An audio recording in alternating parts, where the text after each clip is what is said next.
चलो अब यहाँ बोर्ड पर देखो जी, हम लोग पढ़ लिए थे कहाँ तक, प्रेजेंट इंडेफिनिट टेंस के इंट्रोगेटिव तक पढ़ लिए थे। आज हम लोग पढ़ेंगे प्रेजेंट इंडेफिनिट के प्रेजेंट इंडेफिनिट टेंस। आज पढ़ेंगे हम लोग प्रेजेंट इंडेफिनिट टेंस का चौथा स्ट्रक्चर, जिसका नाम है WH क्वेश्चन।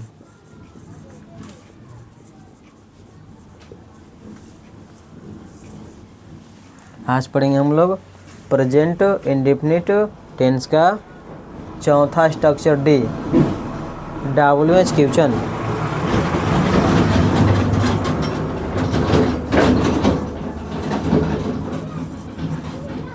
इसका स्ट्रक्चर होता है WH क्वेश्चन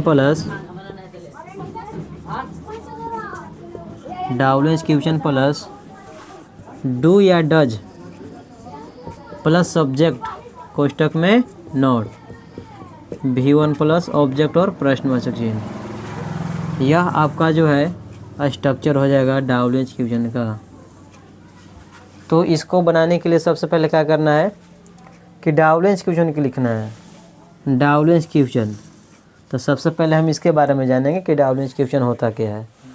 तो यह जो WH क्वेश्चन है, यह जो WH क्वेश्चन है आपका WH क्वेश्चन, इसमें 5-6 गो मीनिंग है इसका, वही आपका WH क्वेश्चन रहता है। तो इस WH क्वेश्चन का अगर 5-6 मीनिंग आप अगर याद कर लेते हैं तो आपको ऐसे ही पता चल जाएगा कि WH क्वेश्चन है क्या। WH क्वेश्चन कुछ भी नहीं है, सिर्फ 5 या 6 वर्ड मीनिंग है, 6 वर्ड याद करना पड़ता है। जिसमें पहला आता है पहला आता है, जैसे मान चलो कुछ भी ले लो, क्यों, तो इसका मीनिंग हो जाता है वाई माने क्यों। और दूसरा कब का मीनिंग वाट नहीं वेन होता है ना जी, कब का मीनिंग वेन। तीसरा हो जाएगा कहाँ, और कहाँ की मीनिंग होता है वेयर माने कहाँ। और चौथा मीनिंग हो जाएगा क्या की मीनिंग क्या हो जाएगा जी, क्या की मीनिंग हो जाएगा वाट, क्या की मीनिंग क्या हो जाएगा वाट हो जाएगा। इसके बाद 5वां नंबर कैसे की मीनिंग बताइए, कैसे की मीनिंग हाउ होता है, कैसे की मीनिंग क्या हो जाएगा हाउ हो जाएगा। तो यही आपका WH क्वेश्चन है, यही 5-6 मीनिंग क्या है आपका WH क्वेश्चन है। तो ये ट्रांसलेशन में क्यों दिखाई दे देवे, या कब दिखाई दे देवे, या कहाँ दिखाई दे देवे, या क्या दिखाई दे देवे, या कैसे दिखाई दे देवे, यह 5-6 मीनिंग में से कोई भी एक दिखाई देवे तो समझना है कि वह WH क्वेश्चन पर बनेगा, WH क्वेश्चन के स्ट्रक्चर पर बनेगा। जैसे एक उदाहरण है कि राम विद्यालय कैसे जाता है, तो इसमें आप सबसे पहले पहचानिए कि क्या ये 5-6 में से कौन मीनिंग इसमें दिखाई दे रहा है। उदाहरण में ये 5 में से मीनिंग में से कोई भी एक इसमें से कोई शब्द है दिखाई दे रहा है जी, इसमें देखिए तो आप, तो दिखाई दे रहा है ये वाला कैसे जो है, देखिए यहाँ पर है, यही आपका क्या है WH क्वेश्चन है। तो इसको आपको क्या करना है कि याद करना पड़ेगा कि WH क्वेश्चन क्या है। तो WH क्वेश्चन जो है वह 5 गो मीनिंग है, इसको याद कर लेना, पता चल जाएगा। तो इस उदाहरण में पकड़ा गया कैसे, यानी कि इसी में क्या है कैसे वाला, ये वाला चीज़ यहाँ है, इसका मतलब WH क्वेश्चन हमारा कैसे हो जाएगा। तो समझ में आ गया कि WH क्वेश्चन क्या होता है। इसके बाद डू या डज प्लस सब्जेक्ट, यानी कि सब्जेक्ट के अनुसार ही आपको या तो डज का प्रयोग करना है या तो फिर डू का प्रयोग करना है, या तो डू या तो डज, डिपेंड सब्जेक्ट। इसके बाद कोष्टक में नोट, प्रश्न में नोट रहेगा तो यूज करना है, नहीं रहेगा तो यूज नहीं करना है। इसके बाद V1 कौन होता है, जो सबसे लास्ट में रहता है, या जिसको क्रिया कहते हैं हम लोग हिंदी में। इसके बाद ऑब्जेक्ट। ऑब्जेक्ट कौन होता है? जिसके जो मीनिंग लिखने के बाद लास्ट में बच जाएगा, जो लास्ट में बच जाएगा उसी को बोलेंगे ऑब्जेक्ट। अब बाकी तो प्रश्नवाचक चिन्ह तो आपको रहबे करेगा प्रश्न में भी, और उसका आप जो जवाब दीजिएगा इंग्लिश में उसमें भी। तो सबसे पहले इसको बनाने का प्रयास करते हैं।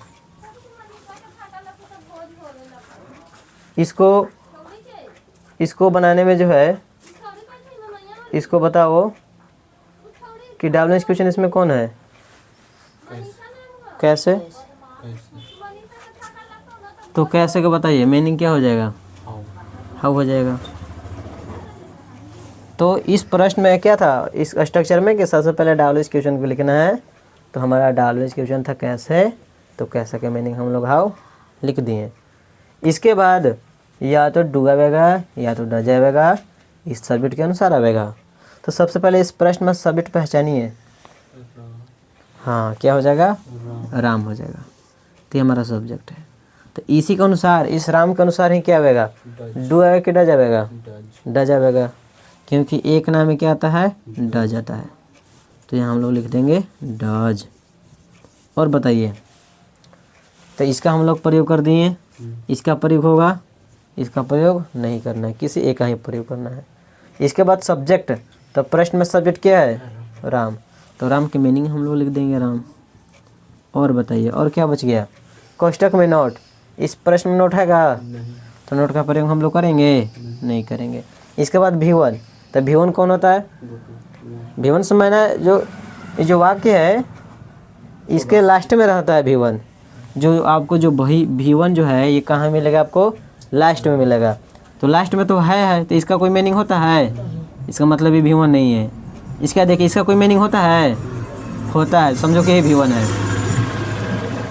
तो सबसे पहले आपको V1 कहाँ देखना है? तो किसी भी सेंटेंस के लास्ट में देखना है। तो इसके लास्ट में तो है, तो इसका तो मीनिंग कुछ हम लोग पढ़े है नहीं, तो इसका तो V1 है नहीं। इसके बाद जाता। तो जाता के हम लोग मीनिंग याद किए हैं, जाना, जाता चाहे जाना। इसका मीनिंग होता है गो। इसका मतलब यही हमारा क्या है? V1 है। यही हमको लिखना है, तो हम लोग इसका मीनिंग लिख देंगे। इसका मीनिंग क्या होता है? गो होता है, तो गो लिख देंगे। और आपको पता होगा कि इस गो के साथ हमेशा क्या आता है? गो के साथ हमेशा क्या आता है? टू आता है। तो यहाँ टू का प्रयोग कर देंगे। इसके बाद क्या है? इसके बाद ऑब्जेक्ट। तो इसमें मीनिंग कौन बच गया? विद्यालय बच गया। तो समझो कि यही हमारा ऑब्जेक्ट है, और इसको मीनिंग लास्ट में लिख देंगे, तो स्कूल हो जाएगा। और लास्ट में क्या लिखना है? प्रश्नवाचक चिन्ह। यहाँ प्रश्नवाचक चिन्ह बैठा देना है। एक और सवाल देखिए, जैसे है वे लोग। एक और सवाल देखिए जी, दूसरा नंबर। वे लोग क्यों नहीं पढ़ते हैं? इसमें बताइए जी, इस प्रश्न में डब्ल्यूएच क्वेश्चन पर कौन है? इसमें डब्ल्यूएच क्वेश्चन कहाँ है बताइए? ये वाला है ना। तो हम लोग सबसे पहले इसी का मीनिंग लिखना है ना। तो क्यों की मीनिंग क्या हो जाएगा? क्या हो जाएगा जी? ये वाला देखिए, ये वाला क्यों वाई हो जाएगा, तो वाई लिख देंगे। और बताइए, अब आ जाइए स्ट्रक्चर में। इसमें क्या था? पहले डब्ल्यूएच क्वेश्चन लिखना था, हमने लिख दिया। इसके बाद डू या डज डिपेंड सब्जेक्ट। तो इस प्रश्न में सब्जेक्ट क्या है बजी? बताओ तो। इस प्रश्न में सब्जेक्ट क्या है? इसमें सब्जेक्ट हाँ, वेलो। तो वेलो के अनुसार क्या आएगा? इस वेलो के अनुसार आएगा डू की डज? क्या आएगा? डू आएगा ना, ये वाला आएगा। तो हम यहाँ डू का प्रयोग कर देंगे। और जब डू का प्रयोग होगा तो यहाँ डज का प्रयोग करेंगे? नहीं करेंगे। इसके बाद सब्जेक्ट ना। तो सब्जेक्ट कहाँ है? वेलो है ना। तो वेलो का मीनिंग लिख देना है ना। तो वेलो का मीनिंग क्या होता है? दे हो जाएगा। इसके बाद कोष्टक में नोट है जी। देखो तो इसमें नोट है? नहीं है का? देखो इसमें नहीं है, तो हम लोग नोट का प्रयोग करेंगे।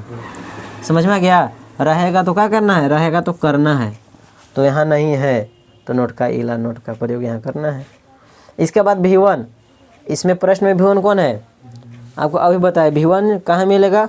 तो किसी भी उदाहरण के लास्ट में मिलेगा। लास्ट में देखिए, तो लास्ट में ये है, तो इसका कोई मीनिंग हम लोग पढ़े हैं नहीं। ये तो V1 हमारा होगा नहीं। इसके बाद ये वाला पढ़ता। इसका मतलब हम लोग इसका मीनिंग पढ़े हैं कि पढ़ता का मीनिंग रीड होता है। समझो कि ये हमारा V1 है, तो ये हमारा क्या हो जाएगा? V1 हो जाएगा। तो इसका मीनिंग क्या होता है जी? रीड होता है। तो यहाँ रीड लिख देंगे। और कुछ बचा हुआ है क्या इसमें?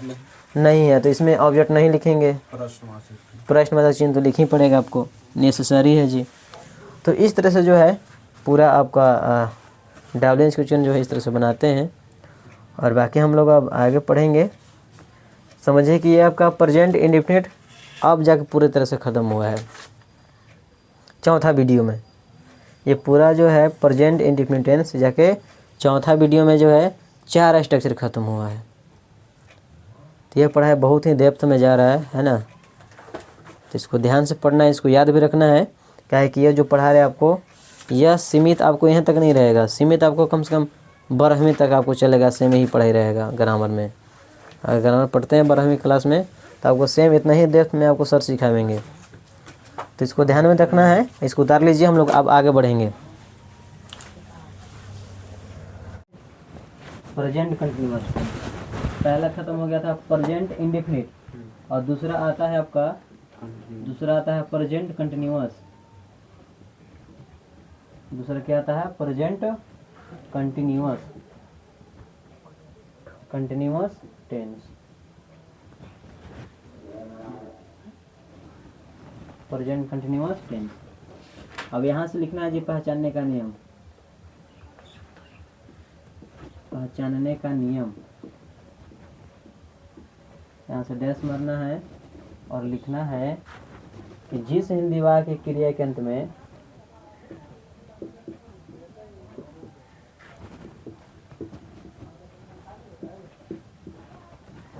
जिस हिंदी वाक्य क्रिया के अंत में रहा है या रही है या रहे हैं लगा रहता है, उसे प्रेजेंट कंटिन्यूअस टेंस कहते हैं।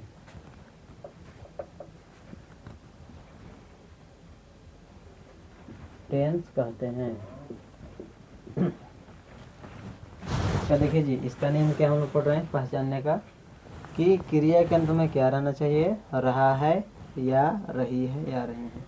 इसका हम यहाँ पर शॉर्ट कर देते हैं जी।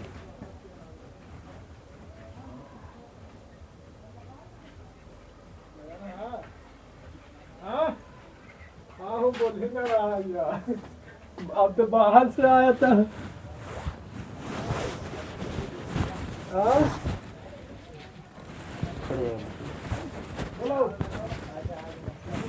यहाँ देखिए जी प्रेजेंट कंटिन्यूअस टेंस। इसका पहचान क्या अभी लिखवाएं जी, क्या बताएं आपको इसका पहचान? कि रहा है या रही है या रहे हैं, अगर लगा रहता है। प्रेजेंट कंटिन्यूअस टेंस का पहचान क्या है? कि रहा है, रही है, रहे हैं लगा रहेगा। समझ जाना है कि वह कौन सा टेंस का है जी? प्रेजेंट, हाँ प्रेजेंट कंटिन्यूअस टेंस का है। समझ में आ गया? जैसे में आप यहाँ लिख लीजिएगा 2-3 एग्जाम्पल जैसे हो सके। जैसे राम पढ़ रहा है, तो इसमें रहा है हो गया ना जी ये वाला, तो समझना है कि प्रेजेंट कंटिन्यूअस टेंस का है। इसके बाद सीता गा रही है, तो इसमें मिल गया रही है, तो या तो मिले रहा है लास्ट में, या मिले रही है, या मिले रहे हैं। तो समझ जाना है कि वह प्रेजेंट कंटिन्यूअस टेंस का है। तो इतना आप लोग उतारिए। इसके बाद हम लोग आगे पढ़ेंगे इसका रूल।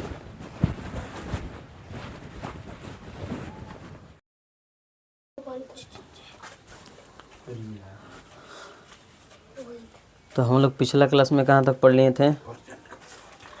हम लोग पढ़ लिए थे प्रेजेंट कंटिन्यूअस टेंस के पहचानने के नियम तक ही पढ़े थे बस। हाँ,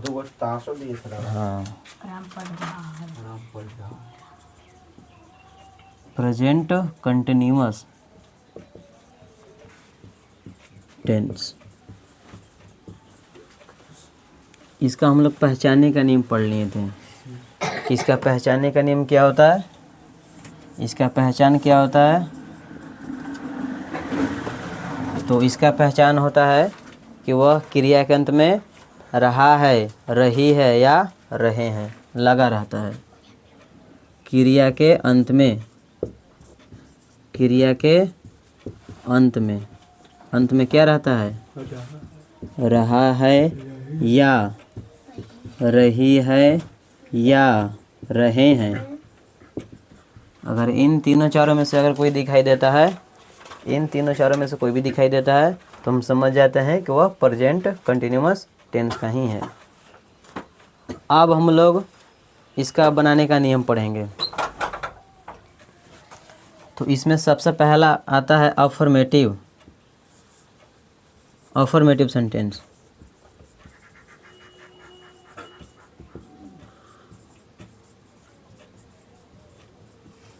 पहला क्या आता है जी?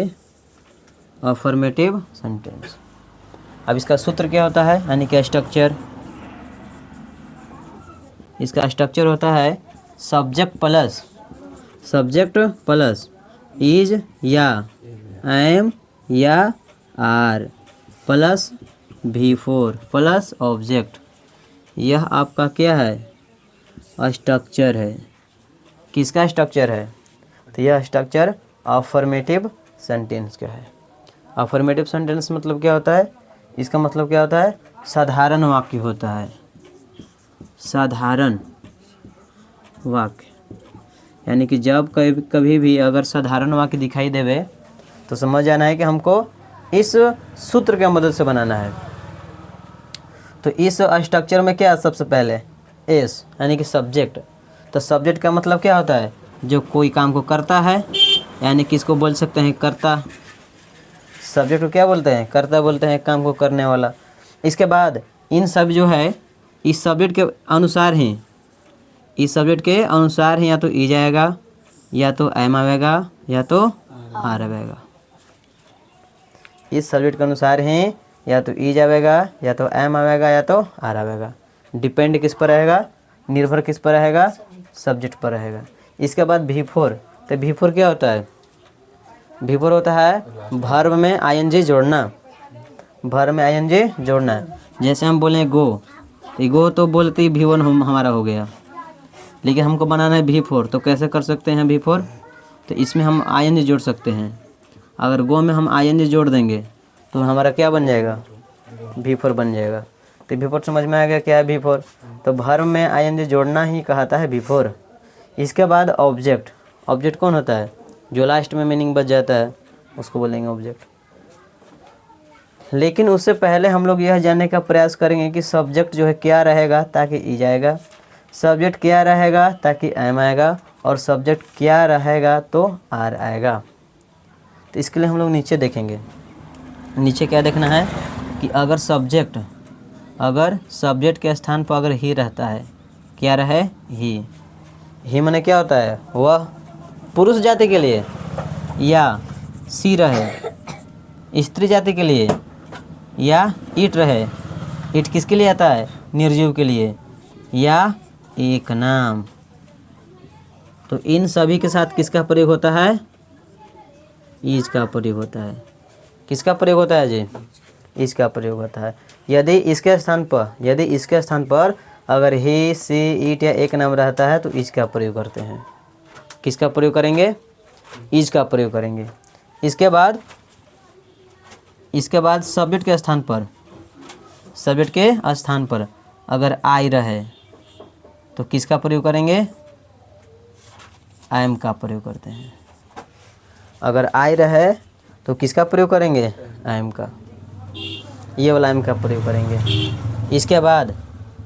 इसके बाद अगर सब्जेक्ट के स्थान पर अगर वी रहे, वी मने हम लोग, या यू रहे, यू मने तुम होता है, तुम लोग होता है, आप होता है, आप लोग होता है।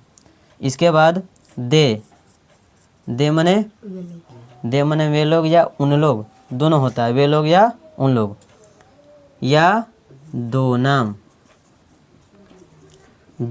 या दो से अधिक भी हो सकता है। तो इन सभी के साथ किसका प्रयोग करते हैं? आर का प्रयोग करते हैं। किसका प्रयोग करेंगे? ये वाला आर का प्रयोग करेंगे। तो इतना जो है अगर याद रहता है तो अभी जो है आपसे बनने वाला है, इन सारे चीज़ों को आपको याद रखना पड़ेगा। ये वाला,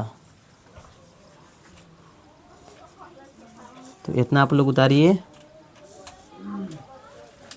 चलो अभी रुक जाना, अभी उतारना नहीं है, एक देख लो उदाहरण कैसे बनता है। जैसे है कि राम किताब पढ़ रहा है, किताब पढ़ रहा है। तो सबसे पहले इसको बनाने से पहले क्या करते हैं जी, बताओ। इसको हमको बनाना है ट्रांसलेशन, तो सबसे पहले क्या करेंगे, इसको पहचानेंगे। इसको पहचानेंगे कि वह कौन टेंस का है। तो बताइए कौन टेंस का है जी, पहचानो तो पहचानने के लिए हम लोग क्या करते हैं, लास्ट में देखते हैं। सबसे वाक्य क्या करते हैं, लास्ट में देखते हैं, और लास्ट में देखने से हम लोग को क्या मिल रहा है, लास्ट में देखने से हम लोग क्या मिल रहा है। तो यह रहा है कौन टेंस का होता है जी, तो यह रहा है जो है आपका प्रेजेंट, हाँ प्रेजेंट कंटिन्यूअस टेंस का होता है ना। ये वाला देखिए रहा है, ये वाला मिल गया, यानी कि वह प्रेजेंट कंटिन्यूअस टेंस का पूरा वाक्य है। यह पूरा वाक्य किसका हो जाएगा, प्रेजेंट कंटिन्यूअस टेंस का हो जाएगा। ये तो हम लोग पहचान लिए। अब पहचानने के बाद हम लोग इसको बनाने का प्रयास करेंगे। कैसे बनाएंगे, तो इसको बनाने के लिए देखिए, तो यह जो है साधारण वाक्य है, इसमें कुछ वैसा कुछ दूसरा शब्द नहीं आया है जो लगे कि नहीं ये अलग तरह का शब्द है, नहीं। यह जो है साधारण वाक्य है, इसलिए हम लोग इस अफर्मेटिव सेंटेंस वाला का जो सूत्र है, स्ट्रक्चर है, उसके अनुसार बनाएंगे। इसके अनुसार बनाना है जी, क्या है कि साधारण वाक्य है ना, तो साधारण वाक्य हम लोग किसके अनुसार बनाएंगे, ये वाला नियम के अनुसार बनाएंगे। तो इस नियम में क्या बोल रहा है कि सबसे पहले आप सब्जेक्ट लिखिए। यहाँ देखो जी बोर्ड पर, इसमें क्या लिखना है, सबसे पहले सब्जेक्ट। तो प्रश्न बताओ, प्रश्न में सब्जेक्ट क्या है, पूरा प्रश्न में सब्जेक्ट क्या है, राम। ये वाला है ना, क्योंकि सब्जेक्ट हम किसको कहते हैं, कर्ता को कहते हैं, यानी काम को करने वालों को कहते हैं। तो इसमें काम को करने वाला कौन है, किताब पढ़ रहा है। तो किताब पढ़ने का काम कौन कर रहा है, यह राम कर रहा है। इसका मतलब राम क्या है, इस सब्जेक्ट है। तो हम सबसे पहले इसी का मीनिंग लिखेंगे। तो इसका मीनिंग क्या होता है, राम के राम हो जाएगा। अब क्या बताना है कि अभी इस राम के अनुसार क्या आएगा, ई जाएगा कि एम आएगा कि आर आएगा, क्या आएगा जी बताओ। तो यहाँ देखिए एक नाम रहता था, किसका प्रयोग करते हैं, इसका प्रयोग करते हैं। तो राम क्या है, एक नाम है, तो इसके अनुसार किसका प्रयोग करेंगे, ये वाला इसका प्रयोग करेंगे। और जब ये वाला इसका प्रयोग हो जाएगा तो ये दोनों का प्रयोग होगा, ये दोनों का प्रयोग नहीं होगा। अब इसके बाद यहाँ देखो जी, अब इसके बाद V4 का प्रयोग करना है। अब इसके बाद हमको V4 का प्रयोग करना है। इसमें V4 कौन है, V4 कौन है जी। तो V4 देखने के लिए हमको कहाँ देखना है, लास्ट में देखना है। ये V4 देखने के लिए कहाँ देखे पड़ेगा, लास्ट में। तो लास्ट में तो यहाँ पर है, हम लोग तो इसका मीनिंग तो कुछ पढ़े हैं नहीं, इसका मतलब है क्या है, V4 नहीं है। इसके बाद रहा, इसका भी हम लोग मीनिंग नहीं पढ़े, इसका भी, ये भी क्या है, V4 नहीं है। इसके बाद पढ़ना की मीनिंग हम लोग जानते हैं, इसका मतलब यही हमारा क्या है, V4 है। तो हम लोग इसी का मीनिंग लिख देंगे। तो इसका मीनिंग क्या होता है, रीड होता है। हमको बनाना है V4 ना, लास्ट में क्या करेंगे, ING जोड़ देंगे। इसके बाद ऑब्जेक्ट। तो इसमें और कौन मीनिंग नहीं लिखे हैं, ये वाला किताब का मीनिंग नहीं लिखे हैं। समझो कि यही हमारा क्या है, ऑब्जेक्ट है। इसको लास्ट में कर देंगे मीनिंग। तो किताब का मीनिंग क्या होता है जी, तो किताब का मीनिंग बुक होता है, यहाँ फुल स्टॉप कर देंगे। और इस तरह से क्या करना है, बनाना है। तो इतना आप लोग पहले उतारिए, इसके बाद हम लोग आगे बढ़ेंगे।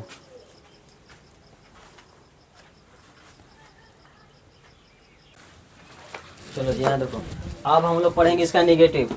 अब यहाँ देखना है, हम लोग अफर्मेटिव पढ़ लिए कि अफर्मेटिव किस तरह से बनाना है। अब इसका दूसरा पार्ट है निगेटिव।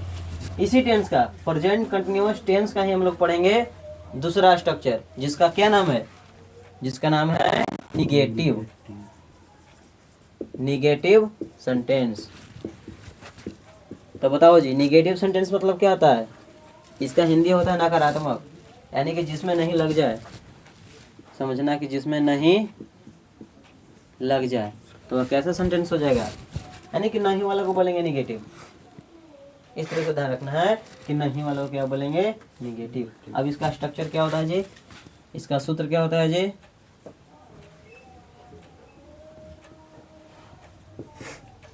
इसका सूत्र होता है कि सब्जेक्ट प्लस इज या एम या आर प्लस नोट। नोट क्यों लिखे पता चल गया जी?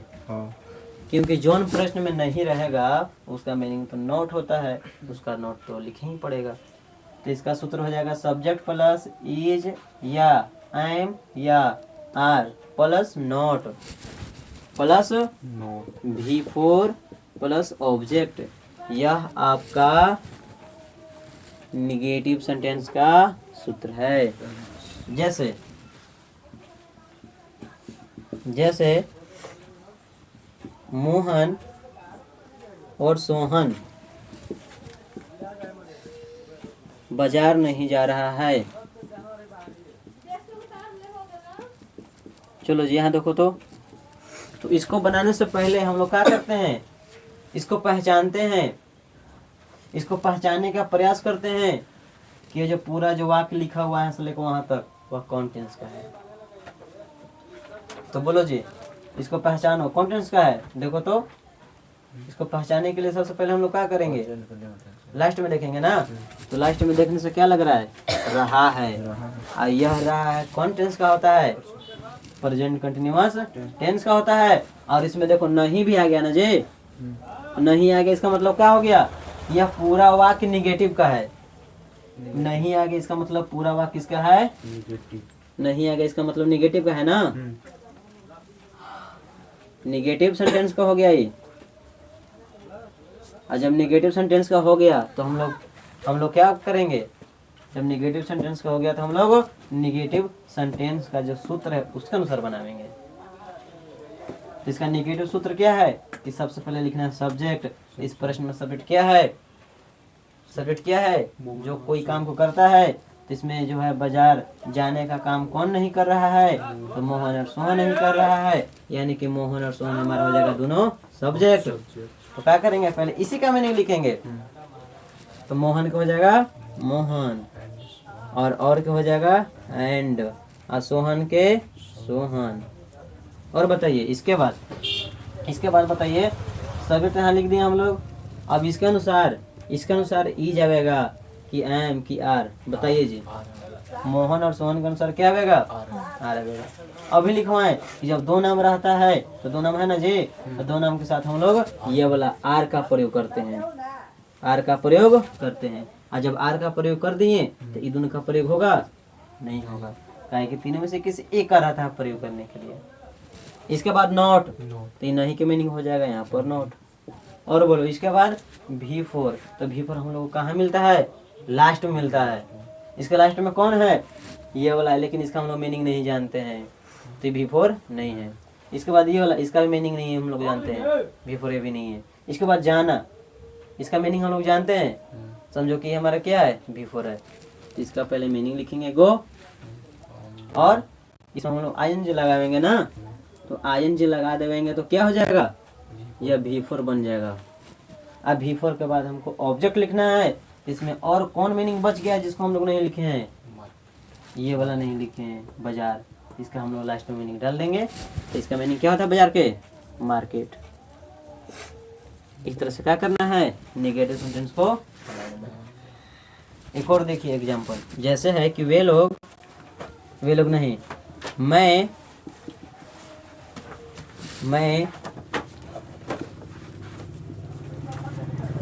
मैं दिल्ली नहीं जा रहा हूँ। चलो यहाँ देखो जी,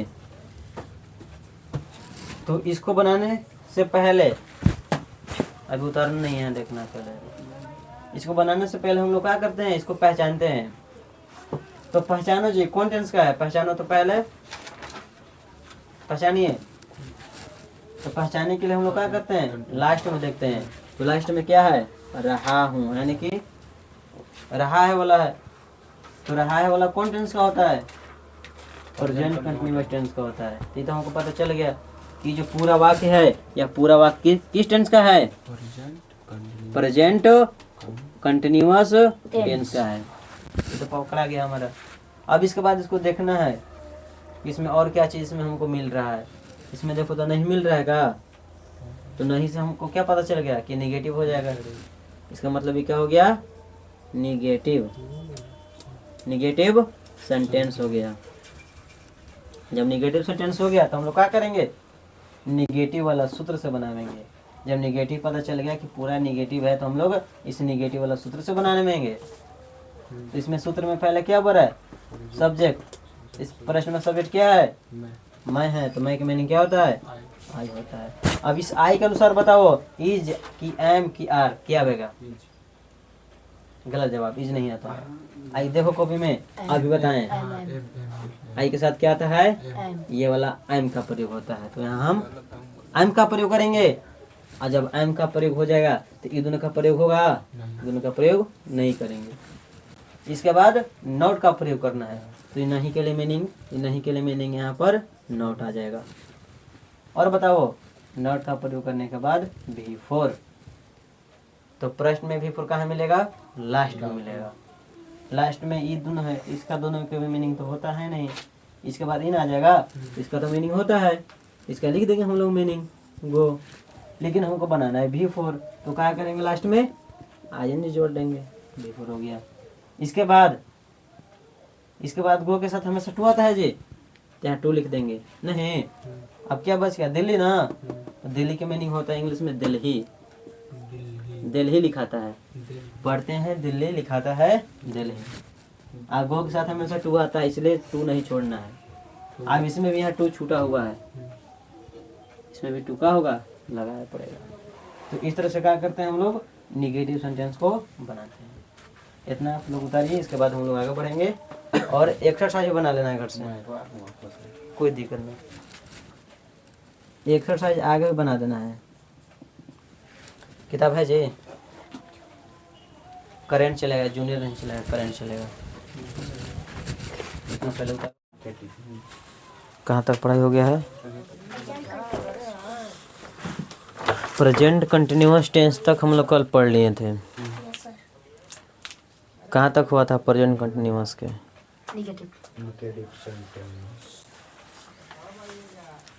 प्रेजेंट कंटिन्यूअस के कहाँ तक हो गया था, नेगेटिव तक।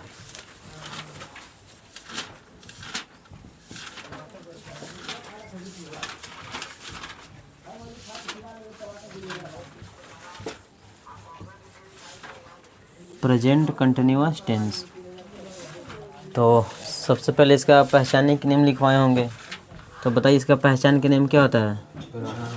हाँ, क्या होता है, रहा है या रही है या रहे हैं, यही रहता है। चलो, तो इसमें हम लोग इस प्रेजेंट कंटिन्यूअस टेंस का हम लोग निगेटिव तक पढ़ लिए थे, और आज के क्लास में हम लोग पढ़ेंगे इसी टेंस का, इस प्रेजेंट कंटिन्यूअस टेंस का ही तीसरा स्ट्रक्चर, जिसका नाम है इंट्रोगेटिव। तीसरा, दो हम लोग पढ़ लिए, पहला अफर्मेटिव पढ़ लिए, दूसरा निगेटिव पढ़ लिए, और आज की क्लास में पढ़ेंगे इंट्रोगेटिव, इंट्रोगेटिव पढ़ेंगे।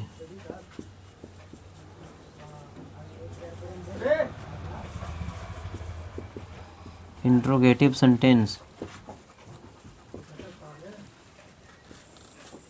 तो इंट्रोगेटिव, तो सबसे पहले हम लोग जानने का प्रयास करेंगे कि इंट्रोगेटिव क्या होता है। तो इंट्रोगेटिव में आपको क्या मिलेगा, इसका पहचान यही है कि कोई भी वाक्य जो है वह शुरू में, किसमें, शुरू में क्या रहेगा, ये वाला चीज़। अगर शुरू में क्या है और लास्ट में प्रश्नवाचक चिन्ह, तो वो हो जाएगा इंट्रोगेटिव सेंटेंस।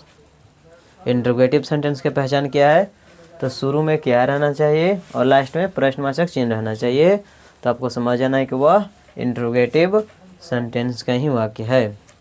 और जब पता चल जाएगा कि वह इंट्रोगेटिव का है तो हम लोग कैसे बनाएंगे, तो यहाँ पर देख लेते हैं इसका स्ट्रक्चर। तो इसका स्ट्रक्चर क्या होता है जी, तो इसका जो स्ट्रक्चर है वह पहले ही या तो इज आ जाएगा, या तो एम आ जाएगा, या तो आर आ जाएगा, पहले ही इसके बाद सब्जेक्ट और कोष्टक में नोट हो जाएगा। हम कोष्टक में यहाँ नोट क्यों लिखें? क्योंकि कोई ठीक नहीं है, प्रश्न में नोट रहेगा तो हम लोग नोट का प्रयोग करेंगे, नहीं रहेगा तो नहीं करेंगे, इसलिए कोष्टक में लिखा हुआ है। इसके बाद V4 प्लस ऑब्जेक्ट और लास्ट में रहेगा प्रश्नवाचक चिन्ह। यह है आपका इंट्रोगेटिव सेंटेंस का स्ट्रक्चर। तो इज हमारा आपको समझ में आता है कि सब क्या है? ये सब आपका क्या है जी? ये सब आपका हेल्पिंग वर्ब है, हेल्पिंग वर्ब। ये सब सहायता करने वाला वर्ब है किसी भी वाक्य को पूरा करने के लिए। इसको होना अति आवश्यक रहता है, इसलिए इसको बोलते हैं हेल्पिंग वर्ब। इसके बाद एस यानी कि सब्जेक्ट, इसका हिंदी क्या होता है? कर्ता, जो कोई काम को करता है। और नोट तो समझ रहे हैं कि नहीं के लिए नोट का प्रयोग होता है। इसके बाद V4 आपको समझ में आता है क्या होता है? हाँ, जिसको उच्चारण करने में ना आ जाए वो समझो को वर्ब है। जैसे पढ़ना, खाना, दौड़ना सब में ना आ रहा है तो सब आपका वर्ब होता है। इसके बाद ऑब्जेक्ट कौन होता है? तो जो वर्ब को लिखने के बाद इसके अलावा जो बच जाएगा वह ऑब्जेक्ट में कहेगा। इसके बाद प्रश्नवाचक चिन्ह तो समझ रहे हैं आप लोग, प्रश्न में रहेगा तो प्रश्नवाचक चिन्ह आपको लिखना पड़ेगा। जैसे में एक उदाहरण है, क्या वह पढ़ रही है? यहाँ देखो जी,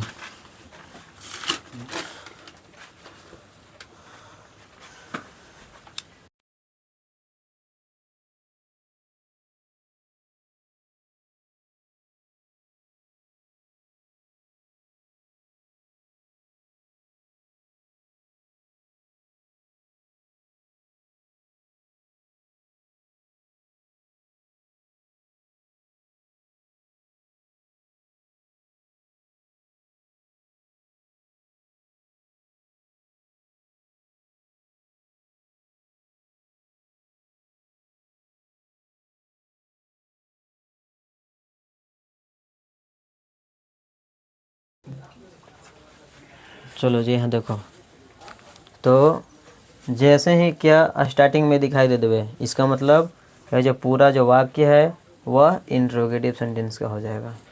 ये पहचान होगी। अच्छा, पहचान हो जाएगा तो हम बनाएंगे कैसे? तो हम लोग इंट्रोगेटिव वाला नियम से बना लेंगे, क्योंकि प्रश्न इंट्रोगेटिव में है। तो प्रश्न इंट्रोगेटिव में रहेगा तो इंट्रोगेटिव वाला नियम से ही बनाना है। तो इस सूत्र में क्या है? इस सूत्र में क्या है कि इज या एम या आर पहले लिखना है तीनों में से, इस सब्जेक्ट के अनुसार। इस सब्जेक्ट के अनुसार है जी, देखिए यहाँ पर इस सब्जेक्ट के अनुसार है, या तो आर आवेगा, या तो एम आवेगा, या तो फिर इज आवेगा।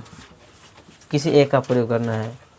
तो सबसे पहले हम लोग पहले सब्जेक्ट के छांट लेंगे ना, उसके बाद पकड़ाएगा कि इज आवेगा कि एम आवेगा कि आर आवेगा। तो इस प्रश्न में सब्जेक्ट बताइए, इस प्रश्न में सब्जेक्ट कौन है? वह। चलो वह हो गया। तो वह जो सब्जेक्ट है, आप पहले ही आपको डिसाइड कर लेना है कि वह के अनुसार क्या आवेगा, इज की एम की आर। क्या आ जाएगा? इज। तो यहाँ हम इज लिख देंगे। समझ में आ गया?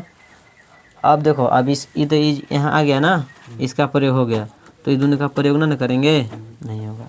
इसके बाद सब्जेक्ट, तो पहले ही सब्जेक्ट हम छाट लिए हैं वह, तो वह का मीनिंग यहाँ पर क्या हो जाएगा? सी हो जाएगा ना। क्या है कि पूरा सेंटेंस जो है लड़की जाति का बोध करा रहा है, इसलिए सी हो जाएगा। इसके बाद कोष्टक में नोट लिखा हुआ है, इस प्रश्न में नहीं है, ना है तो इस नोट का प्रयोग ना करेंगे। इसके बाद V4 कौन होता है जी? आपको बताए थे कल भी। V4 होता है आपको सबसे लास्ट वाला। तो सबसे लास्ट वाला तो ई दोनों है ना, तो ये दोनों के मीनिंग कुछ होता है या नहीं। इसके बाद ये बच गया तो समझो कि यही हमारा V4 है ना। तो पढ़ने का मीनिंग क्या होता है? रीड होता है तो रीड लिख देंगे। हमको बनाना है V4, तो क्या करेंगे? लास्ट में ING जोड़ देंगे। और इसके अलावा और कुछ मीनिंग बच रहा है? इसका मतलब ऑब्जेक्ट इस प्रश्न में नहीं है, तो ऑब्जेक्ट का प्रयोग हम नहीं करेंगे। इसके बाद प्रश्नवाचक चिन्ह, तो यहाँ प्रश्नवाचक चिन्ह डाल देना है। इस तरह से बनाना है। चलो, तो इतना आप लोग उतारिए, उतार लिए। एग्जाम्पल भी उतार लेना है। और यहाँ एक और एग्जाम्पल, एक और देखिए, जैसे क्या मैं क्या मैं नहीं अध्ययन कर रहा हूँ, क्या मैं अध्ययन नहीं कर रहा हूँ।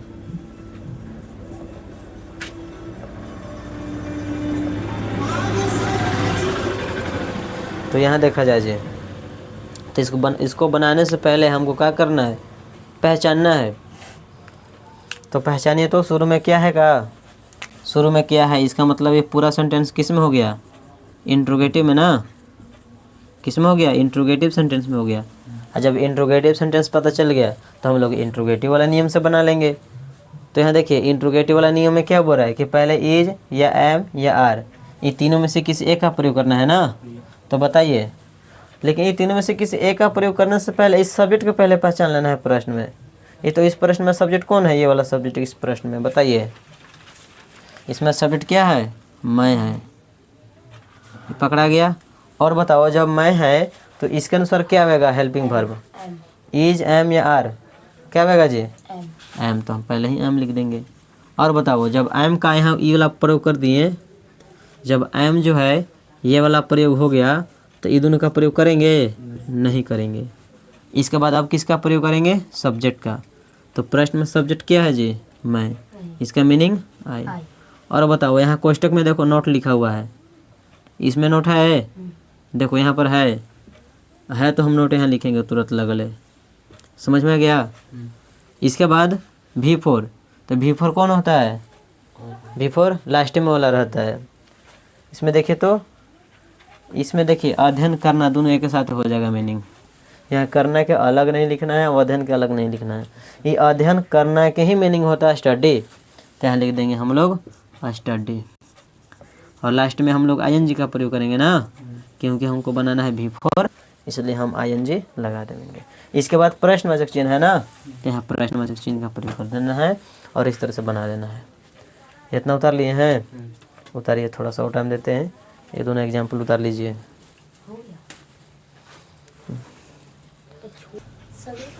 चलो जी, अब हम लोग देखेंगे WH क्वेश्चन। तीसरा ख़त्म हो गया, तीसरा के बाद चौथा नंबर क्या है हमारा, चौथा नंबर है WH क्वेश्चन।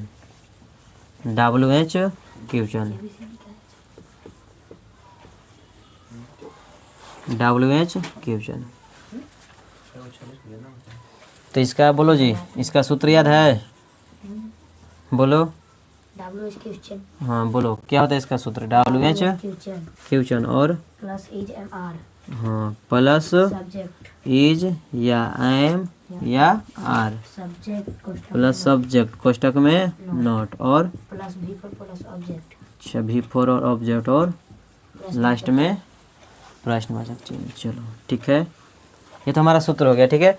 लेकिन सबसे पहले हम लोग यह जानने का प्रयास करेंगे कि यह WH क्वेश्चन होता क्या है। तो ये जिक्र जो है हम लोग पहले ही भी कर लिए हैं, पहले भी आप लोग पढ़ लिए हैं WH क्वेश्चन के बारे में। तो थोड़ा मोड़ा बताओ कि WH क्वेश्चन क्या होता है जी, याद है तनी मना।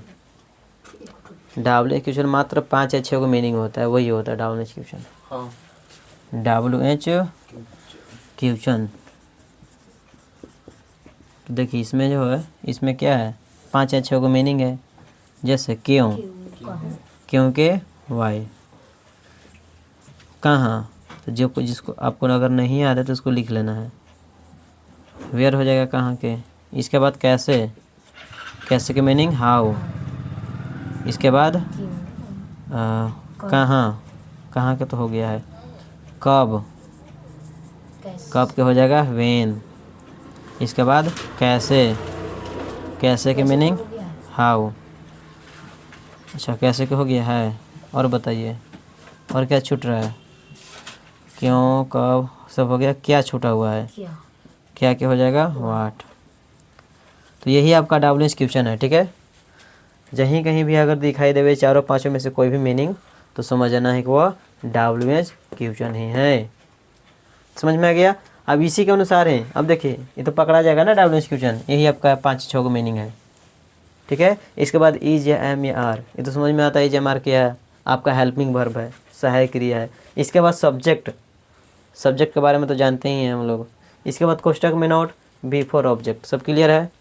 चलो जैसे में देखते हैं उदाहरण एक, जैसे रहेगा सोहन क्यों खेल रहा है।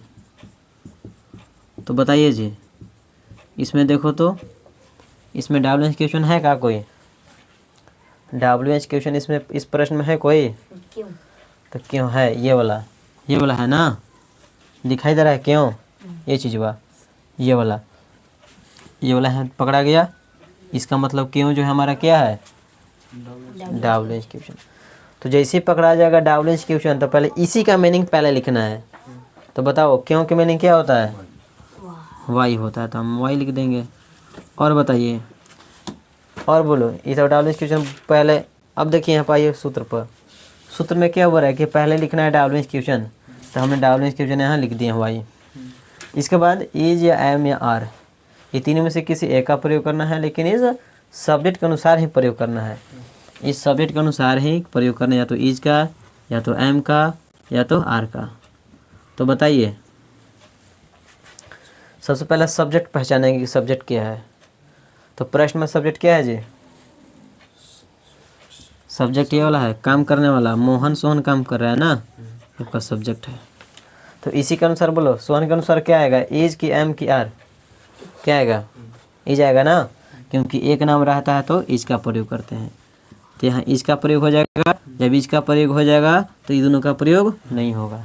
अब इसके बाद क्या लिखना है, सब्जेक्ट। तो प्रश्न में सब्जेक्ट क्या है, सोहन है, तो सोहन के सोहन लिख देंगे। इसके बाद कोष्टक में नोट लिखा हुआ है जी, यहाँ कोष्टक में नोट है, तो देखो तो प्रश्न में नोट है, तो नोट का प्रयोग हम लोग नहीं करेंगे। इसके बाद V4, तो V4 कौन है जी, लास्ट में हम लोग को मिलता है V4 ना, ये तो है नहीं, ये भी नहीं है, ये वाला हो जाएगा, खेलना हो जाएगा V4। तो बोलो खेलना के मीनिंग क्या होता है, प्ले होता है, और हम लोग इसमें ING लगा देंगे तो हो गया V4। और कुछ है? इसके बाद ऑब्जेक्ट, तो इसमें तो कुछ मीनिंग और बचा है नहीं, इसलिए ऑब्जेक्ट लिखाएगा नहीं।